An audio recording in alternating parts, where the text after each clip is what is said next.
Coventry was bombed on the 14th of November 1940. He was phoned up, I think, by Kenneth Clark, and he went the morning after. And the fires were still being put out. They were still putting bodies out of the rubble. There was smoke and, it's a terrible scene. And he was very nervous about pulling out a sketchbook or a camera and being seen to take advantage of other people's misfortunes. It wasn't an easy task.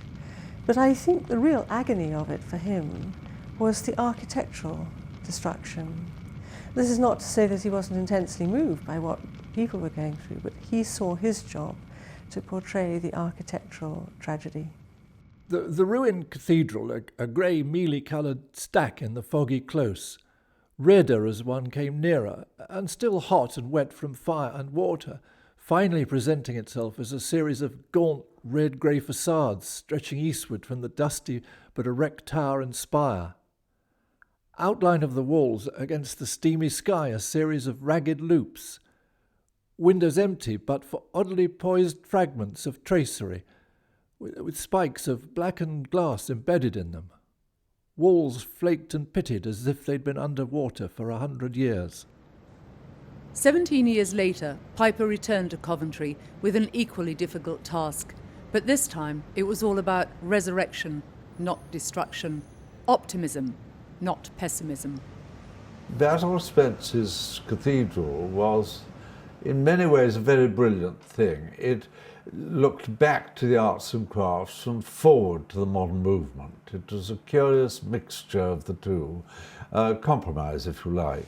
And what John was faced with was an enormous nutmeg grater, 82 feet high by 50 foot across. And he just didn't know what to do. He tried an elephant behind it, he tried a whale, and nothing worked. It all got turned into squares. And then he tried faces, and 150 faces in that window would have been absolutely frightful. And at that time, I had been sent a book by my mother on Bernini. Curious, isn't it? And I said to John, oh, well, you've got a trouble here, rather like Bernini did with the end of St. Peter's. And all you can do is to throw a bomb in the middle of it, and so that it bursts with colour and unity. And it's very appropriate considering that Coventry was bombed. So if you throw a bomb in the middle of it, and I put it up high, but John said, no, you've got the right idea, but it's the wrong place. I'm going to bring the centre of it right down into the centre. And thank you, that's the thing I'm going to do, yes. And this is what he did.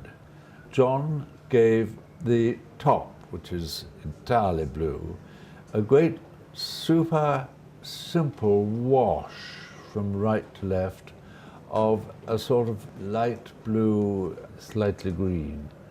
And I thought, oh, but if I double plate all the glass there, I'll have just the right unitive effect in the blue.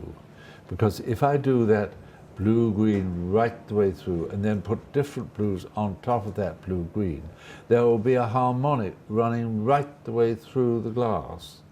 And as luck would have it, I went into my glass merchant in London, and there upstairs, wanting to be used, were crates and crates and crates of machine-made glass that were going to be put into green stop-and-go lamps, you know, for vehicles. And they made too much and they didn't know what to do with it. So I got it all cheap as cheap. And I plated the whole of that window with that green glass, and nobody knew it at all. Well, of course, technically, of course, I did. And that gave a complete unitive thing in all the blues that were used, which were John Piper's blues. And that's what makes the top of that window so beautiful.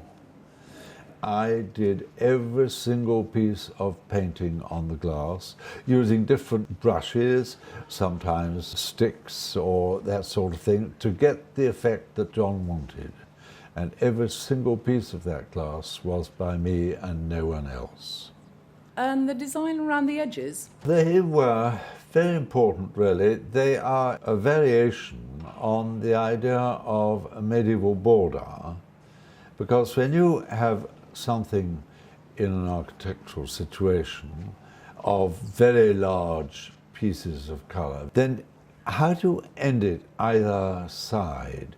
You end it by a very small stutter of glass either side, so that the eye doesn't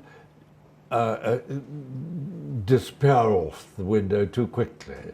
It bumps into these little pieces of glass either side and gets steadied, and then its attention is dropped. That is it.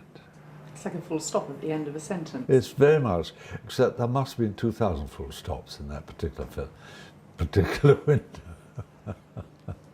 So they decided to have a burst of colour in the middle, this great sunburst as it is. And of course it works. It meant that the picture had to be entirely abstract. And it came through on a wave of interest and abstraction. In 1956, an exhibition of American art came to London, and the final room was full of abstract expressionists. And this gave a great surge of interest once again in abstraction. So they caught the right moment with the right idea and did what I think is probably the finest stained glass window in England.